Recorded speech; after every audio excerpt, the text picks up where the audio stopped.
Hello friends, welcome back to the new video. Today's topic in this series of quality management system, we shall discuss about deviations. आज हम लोग deviations के बारे में समझेंगे कि आखिर deviations होते क्या हैं, इनको कैसे हैंडल किया जाता है, इनकी कैसे इन्वेस्टिगेशन करी जाती है, इन्हें कैसे डील किया जाता है, मतलब प्रॉपर कहा जाए तो इन्हें कैसे कंट्रोल किया जाता है। सबसे पहले इसका एक एग्जांपल समझते हैं। मान लीजिए ये कोई एक नेशनल हाईवे है और इस पे से ये रास्ता जाने का है एंड दिस साइड आने का है, मतलब ये 2 वे रास्ता है। अब किसी भी रीजन से, चाहे उस वहाँ पे कोई कंस्ट्रक्शन करना हो या फिर कुछ एक्सीडेंट हो गए हों, ये साइड ब्लॉक हो जाता है और आने का और जाने का दोनों रास्ता यही सेम हो जाता है, तो ये एक डेविएशन है, ये एक डाइवर्जन है। तो अगर मैं कहूँ कि डेविएशन आखिर क्या है, तो जो भी मेरा अप्रूव्ड प्रोसीजर है, वैलिडेटेड सिस्टम है, उससे होने वाला किसी भी तरह का diversion, either in forms of result और सम डॉक्यूमेंटेड प्रोसीजर्स और सम आउटकम्स, वो एक डेविएशन कहलाता है। अभी इसको और डिटेलिंग में अगर समझा जाए तो मैं कहूँगा जैसे यहाँ पर मेरा एक ही साइड से आने जाने का हो गया, हमने उसी में एक पार्टीशन करके कह दिया कि इसी आधे रोड से ही मेरा आने का भी है, जाने का भी है, तो वो एक डेविएशन है, क्योंकि ये जो मेरा पोर्शन था ये ब्लॉक हो गया है। अब डेविएशन 2 तरह के होते हैं, एक होता है प्लान, एक होता है अनप्लान्ड। अब इसको कैसे समझेंगे कि प्लान, मान लीजिए यहाँ पे कुछ कंस्ट्रक्शन करना है और इस वजह से अथॉरिटीज़ ने सिर्फ इतना पोर्शन ब्लॉक किया और कहा कि अब आपको इतने दूर के लिए हाईवे को बंद करना पड़ेगा, आप या तो डाइवर्जन लेकर जाएं फ्रॉम दिस वे और आप इसी में से करके जाएं। तो ये मेरा है एक प्लान डेविएशन। उन्होंने एक इवेलुएट किया कि ट्रैफिक के बेसिस पे उन्होंने एक डाइवर्जन लगा दिया कि इधर से भी जाने का एक रास्ता है, आप यहाँ से जा सकते हैं। और दूसरा अनप्लान्ड का क्या मतलब है, यहाँ पे 2 गाड़ियाँ आपस में टकरा गई या यहाँ पे कोई एक एक्सीडेंट हो गया। अब उस एक्सीडेंट की वजह से ये पोर्शन पूरा ब्लॉक हो गया। अब यहाँ पे ये अनप्लान्ड एक एक्सीडेंट हो गया, एक इंसिडेंट हो गया जिसकी वजह से मेरा रास्ता ब्लॉक हो गया है। अब वहाँ पे अथॉरिटीज़ क्या करेंगी कि उन्होंने देखा कि हाँ ये रास्ता बंद है, यहाँ पे एक्सीडेंट हो गया, तो मुझे एक डाइवर्जन देने की ज़रूरत है। तो ये हमारे 2 तरह के डेविएशंस हो गए। अब अगर मैं कहूँ कि डेफिनेशन में समझाया जाए कि डेविएशन आखिर डिफ़ाइन कैसे किया जाएगा, तो डेविएशंस का मतलब होता है किसी भी तरह का diversion, any type of diversion from the approved procedures और अप्रूव्ड सिस्टम और any documented procedure is called a deviation. Any type of diversion either planned और अनप्लान्ड दैट मे और may not affect the product quality. ये भी समझिए, that may और may not, ये आपको QMS में हर जगह समझना पड़ेगा। दैट मे और may not affect the product quality. और जब भी हम बात करते हैं प्रोडक्ट क्वालिटी की, तो फिर वही सारी चीज़ें आ जाती हैं, SISPQ, safety, identity, strength, purity and then quality, because these are the 5 factors which defines the product quality। ठीक है। अब हमने बताया कि डेविएशंस 2 तरह के हैं। अब जैसे नाम बताता है कि डेविएशंस 2 तरह के हैं, एक है प्लान्ड और एक है अनप्लान्ड। प्लान्ड का मतलब हमने ऑलरेडी प्लानिंग कर ली है, हमने ऑलरेडी उसे पूरी तरह से इवेलुएट कर लिया है, हमारा वो एक्सीडेंटल नहीं है। अनप्लान्ड ये एक एक्सीडेंटल या इंसिडेंटल है जो एकदम से हो गया, हम सब कुछ ओके कर रहे थे फिर भी ये हो गया। अब लेकिन इन दोनों को 3 क्लासेस में डिवाइड किया गया है, माइनर, मेजर, क्रिटिकल। क्या मतलब है? इसका प्रोडक्ट की क्वालिटी पे कोई इम्पैक्ट नहीं है, इसका प्रोडक्ट की क्वालिटी पे तो नहीं, लेकिन प्रोसेस पे कोई इम्पैक्ट है, जिसकी वजह से मेरा प्रोडक्ट क्वालिटी अफेक्ट हो सकती है। And this means it is going to affect the product quality. अब एग्जांपल समझते हैं। मेरे गाउनिंग क्लीनिंग का प्रोसीजर है कुछ, मैंने उसमें कुछ चेंज कर दिया। लाइक मैंने कहा, घर का एग्जांपल लूँ कि मैं हमेशा बर्तन विम बार से धोता हूँ, लेकिन इस बार मुझे विम बार नहीं मिला, मैंने दूसरा कोई बार ले लिया। अब उससे मेरा कोई भी प्रोडक्ट की क्वालिटी यानी कि मेरे खाने पे कोई अफेक्ट नहीं पड़ता। मैंने उसे इवेलुएट किया, कोई फ़र्क नहीं पड़ता, तो ये मेरा माइनर क्लास का आता है। मेजर में क्या है? मेजर डेविएशन में कि मैं हमेशा बर्तन धोने के बाद उसे गर्म पानी से भी वॉश करता हूँ, जिससे कि उसमें से स्मेल निकल जाती है, लेकिन किसी भी रीज़न की वजह से मैं इस बार गर्म पानी से वॉश नहीं कर पाया।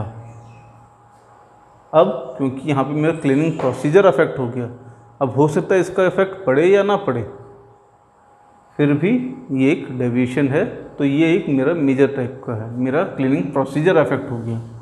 अब क्रिटिकल में क्या है कि मैंने गंदे बर्तन में ही खाना बना दिया, मेरा क्वालिटी अफेक्ट होगा ही होगा। ये एक क्रिटिकल टाइप का डेविएशन हो गया। अब हम इसको थोड़ा सा डिटेल में समझते हैं, आखिर डेविएशन को हैंडल कैसे किया जाता है। तो हम इसको 2 भाग में समझेंगे। सबसे पहले हम समझते हैं प्लान डेविएशन को कैसे हैंडल किया जाता है, एंड फिर बाद में समझेंगे अनप्लान डेविएशन को कैसे हैंडल किया जाता है। तो प्लान डेविएशन के लिए सबसे पहले हमें बताना पड़ता है प्लांट के केस में कि एक्चुअल प्रोसेस क्या होता है, एक्चुअल प्रोसेस क्या है, और मैं प्रपोज क्या कर रहा हूँ।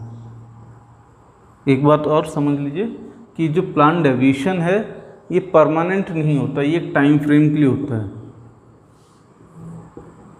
फार्मा इंडस्ट्री में कहा जाए तो 1 बैच, 2 बैच, 3 बैच, या 1 महीना, 2 महीना, 3 महीना, इस तरीके से हमें यहाँ पे टाइम फ्रेम डिसाइड करना पड़ता है। अब प्रपोज्ड में क्या है कि मेरा ये प्रोसीजर रहेगा, एक्चुअल प्रोसेस ये है, प्रपोज्ड में मान लीजिए मेरा XYZ है। अब यहाँ पे मेरा आता है कि जब भी मैं कहूँगा प्लान डेविएशन है, तो मुझे यहाँ पे रीजन देना पड़ता है कि आखिर इसका रीजन क्या है। मान लीजिए मैंने कहा कि अभी तक मैं जो बैच साइज है वो 500 किलो का बनाता हूँ, अब मैं प्रपोज कर रहा हूँ कि मैं उसे 1000 किलो का बनाऊँगा, और ये डेविएशन में 3 बैचेज के लिए लूँगा, सो दैट मैं उसकी प्रोडक्टिविटी बढ़ा सकूँ, मैं उसकी एफिशिएंसी बढ़ा सकूँ, और मेरा प्रोडक्ट जो टाइमिंग है वो कम हो जाए। तो मैंने यहाँ पे लिख दिया कि प्रोसेस जो है मेरा 500 किलो का बैच साइज है, प्रपोज में मेरा 1000 किलो का बैच साइज है। अब रीजन मैंने दिया productivity increase, productivity increase, time reduction कि प्रोसेस टाइम रिड्यूस हो जाए। अब यहाँ तक आ गया मेरा रीजन। अब इसके बाद मुझे देना पड़ता है यहाँ पे फिर एक रिस्क असेसमेंट, रिस्क असेसमेंट या फिर इम्पैक्ट असेसमेंट। इम्पैक्ट कि मेरा किस किस डॉक्यूमेंट पे उसका इम्पैक्ट पड़ेगा, मेरा BMR पे पड़ेगा, मेरे BPR पे पड़ेगा, मेरा वैलिडेशंस पे पड़ेगा, ये सब मेरा इम्पैक्टेड आ गया। अब रिस्क असेसमेंट में कि मेरा प्रोडक्ट की क्वालिटी पे क्या इम्पैक्ट पड़ सकता है, प्रोडक्ट की क्वालिटी के साथ क्या रिस्क है, तो मुझे पूरा रिस्क असेसमेंट करना पड़ेगा। इस टॉपिक पे मैं अलग से एक चैप्टर बनाऊंगा, एक अलग से वीडियो बनाऊंगा। सो यहाँ पे आप ये चीज़ मत कहिएगा कि रिस्क असेसमेंट आपने नहीं समझाया। इस रिस्क असेसमेंट में हम डिटेलिंग में बताएंगे कि मेरे प्रोडक्ट की क्वालिटी को कौन कौन से फैक्टर्स अफेक्ट कर सकते हैं, फैक्टर्स, प्रोडक्ट अफेक्टिंग फैक्टर्स कौन कौन से होंगे, और मैं उनको कैसे कंट्रोल करूँगा। ये सब मुझे risk assessment and mitigation plan में बनाना पड़ेगा। इसके बाद मुझे फिर बताना पड़ेगा कि इसका कंसर्न कौन कौन से डिपार्टमेंट हैं, कंसर्न डिपार्टमेंट कौन कौन से हैं, मान लीजिए QA है, QC है, प्रोडक्शन है, और भी कोई डिपार्टमेंट आ सकते हैं। इनके साथ ही साथ अब अगले कमेंट में आएगा कि कंसर्न डिपार्टमेंट्स अपना रिव्यू देंगे कि उन्हें ये डेविएशन एक्सेप्टेबल है या नहीं है, या उन्हें अपने डॉक्यूमेंट्स पे क्या इम्पैक्ट पड़ेगा, क्या क्या उन्हें अमेंड करना पड़ेगा। इसके बाद ये डेविएशन दोबारा से QA के पास आ जाएगा। QA वहाँ पर अब असेसमेंट करेगा कि इसका प्रोडक्ट की क्वालिटी पे,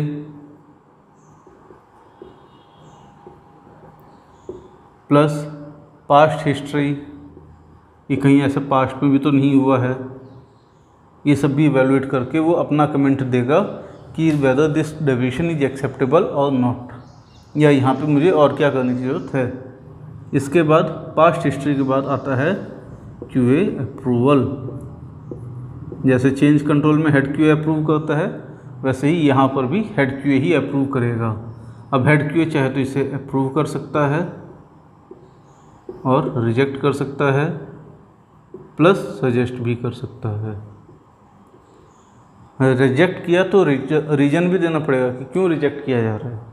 अब जब ये मेरा यहाँ तक आ जाता है, इसके बाद आता है इम्प्लीमेंटेशन। जैसे मैंने कहा कि मेरा बैच साइज बढ़ाने का डेविएशन है, तो मैं यहाँ पे 3 बैच बनाऊँगा, 3 बैच की मैन्युफैक्चरिंग करूँगा, उसके लिए BMR BPR बनाऊँगा, उसका वैलिडेशन करूँगा, प्लस इसके बाद मुझे उसका प्रोडक्टिविटी पे क्या अफेक्ट पड़ा वो भी प्रूव करना पड़ेगा। प्रोडक्टिविटी का इंक्रीज होने का मुझे एविडेंस देना पड़ेगा। टाइम कम लगा उसका एविडेंस देना पड़ेगा कि पहले मेरे 3 बैच में इतना टाइम लग रहा था, अभी तो इससे मेरे 9 बैच के बराबर 3 बैच हो गए, तो चेंज ओवर का टाइम कम हो गया। ये सब भी मुझे यहाँ पे देना पड़ेगा।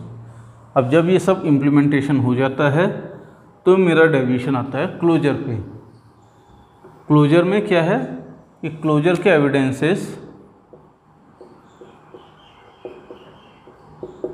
एविडेंसेस लगा के QA इसे वेरीफाई करता है।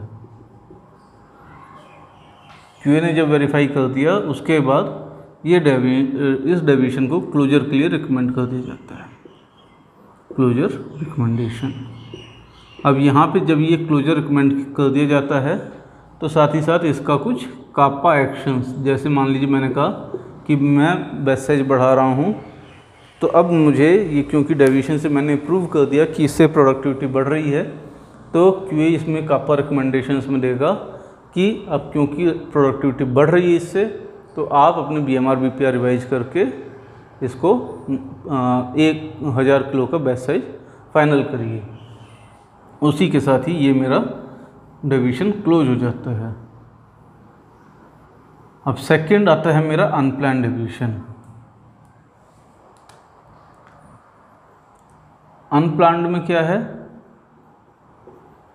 जैसे मैंने पहले बताया था कि ये एक एक्सीडेंटल या इंसिडेंटल इवेंट्स हैं जो कि बिना प्लानिंग के हो जाते हैं। अब यहाँ पे क्या है, यहाँ पे मुझे कैसे हैंडल करना होता है, सबसे पहले मुझे एक्चुअल प्रोसेस बताना होता है।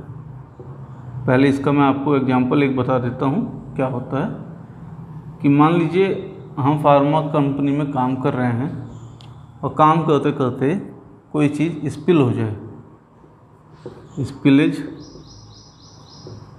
हो जाए, एक significant value of batch has been spilled या सॉल्वेंट हैज बीन स्पिल्ड, ये मेरा एक अनप्लान्ड डेविएशन है। अब इस स्पिलेज को मुझे डेविएशन के तरीके से हैंडल करना है। अब ये हम लोग कैसे हैंडल करते हैं कि सबसे पहले मुझे बताना पड़ता है एक्चुअल। एक्चुअल में क्या है कि मेरा बैच साइज 1000 किलो का है, तो डेविएशन में क्या बताऊंगा मैं कि मेरा 500 किलो का बल्क स्पिल हो गया है, बल्क स्पिल हो गया है, 500 किलो बल्क मेरा गिर गया है।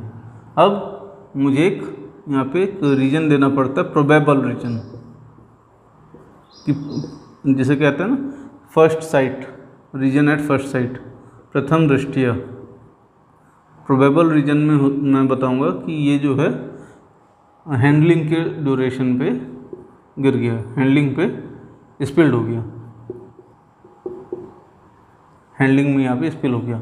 अब इसके बाद मुझे एक करेक्शन बताना पड़ता है, जैसे मैंने आपको QMS वाले चैप्टर में बताया था कि correction, corrective action and preventive action.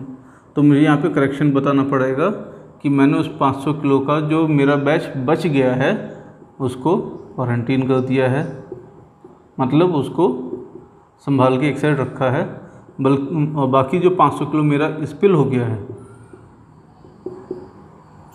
उसको मैंने कलेक्ट करके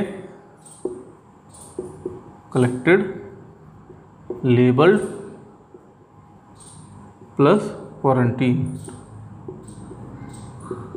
मैंने इसको भी अलग क्वारंटाइन कर दिया है, इस पे रिजेक्टेड का लेबल लगा के, ठीक है ना। अब एरिया के साथ मैंने क्या किया, एरिया को क्लीन करवा दिया, दोबारा से मुझे लाइन क्लियरेंस लेना पड़ गया, यानी कि मुझे एरिया की सफाई का एविडेंस देना पड़ गया। इस टॉपिक पे भी हम अलग से एक वीडियो बना सकते हैं, बनाएंगे बल्कि।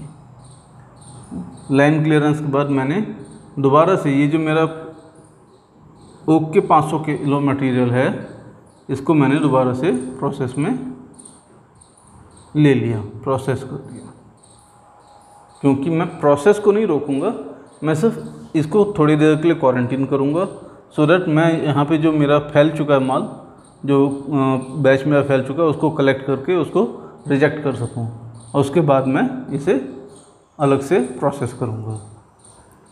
अब यहाँ तक का हो गया। अब यहाँ पे मेरा आता है असली खेल, क्योंकि अनप्लान्ड डेविएशंस को ये कहा जाता है कि अब इसका आप बताइए कि आखिर ये हुआ तो हुआ क्यों, और रूट कॉज क्या है। मैंने बताया कि हैंडलिंग एरर था। अब ये हैंडलिंग एरर तो था, लेकिन ये हैंडलिंग एरर हुई तो हुई क्यों। अब अगला आता है मेरा इन्वेस्टिगेशन।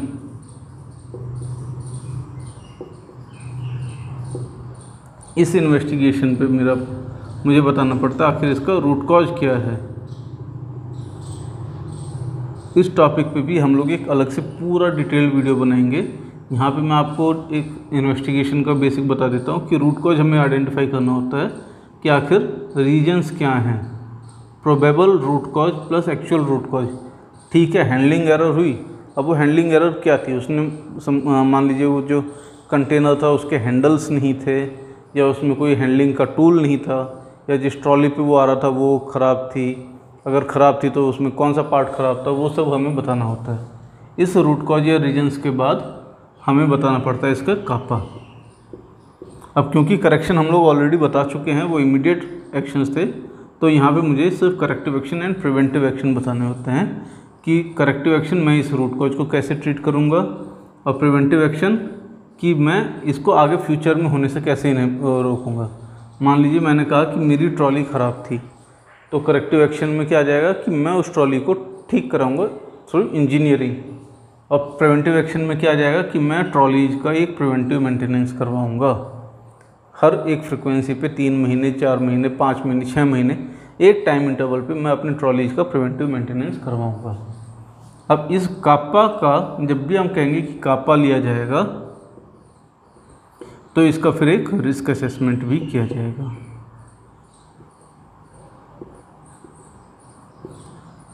प्लांट के केस में मैंने जो डेविएशन लिया उसका रिस्क असेसमेंट होगा, और यहाँ कापा का रिस्क असेसमेंट होगा। दोनों में मेन डिफरेंस है। अभी जब ये रिस्क असेसमेंट हो जाएगा, इसके बाद मैं उसे फिर से क्रॉस फंक्शनल टीम को, यानी कि कंसर्न डिपार्टमेंट्स को इंटीमेट करूँगा कि मेरे यहाँ ऐसा ऐसा कुछ हो गया है। अब आप लोग अपने एक्शंस बताइए कि आपके यहाँ क्या इम्पैक्ट पड़ेगा और आपको उसमें क्या चीज़ें ठीक करनी पड़ेंगी। अब मान लीजिए क्रॉस फंक्शनल टीम में आ जाएगा इंजीनियरिंग, QA, QC और भी डिपार्टमेंट्स हो सकते हैं। तो इंजीनियरिंग ने कहा कि मुझे PM करना पड़ेगा, प्रिवेंटिव मेंटेनेंस करना पड़ेगा। QA ने कहा कि मुझे उसकी SOPs वेरीफाई करनी पड़ेंगी। क्यूसी ने कहा एरिया को मॉनिटर करना पड़ेगा। अब इन सब चीज़ों के बाद ये दोबारा से डेविएशन क्यूए के पास आएगा, और क्यूए के पास क्यों आएगा? इवैल्यूएशन के लिए। क्यूए इवैल्यूएशन में कैसे? वो बताएगा कि पास्ट हिस्ट्री, पास्ट में तो नहीं ऐसा कहीं कुछ हुआ, पास्ट में तो नहीं कहीं ऐसा बल्क स्पिल हुआ था ट्रॉली टूटने की वजह से, ये सब भी आइडेंटिफाई करना है। प्लस कोई और एक्शन जो इम्पैक्टेड डिपार्टमेंट्स के कमेंट्स में छूट गए हों उनको भी आइडेंटिफाई करना है। प्लस यहाँ पे क्यूए ये इवैल्यूएट करेगा whether this kappa can be implemented or not।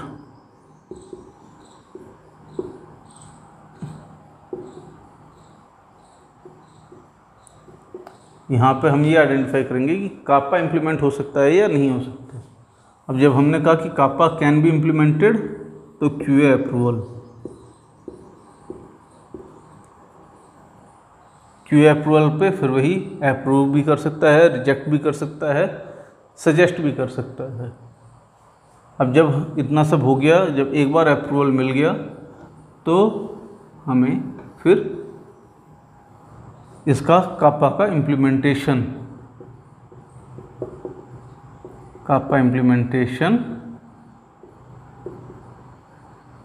And verification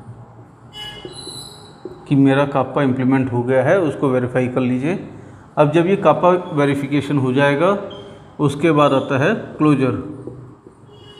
अब प्लान डेविएशन में हमने बताया था कि जो भी डेविएशन है वो हम इम्प्लीमेंट कर रहे हैं और उससे मेरा रेशनल जो था, जो रीजन था, वो अचीव हो रहा है या नहीं हो रहा है।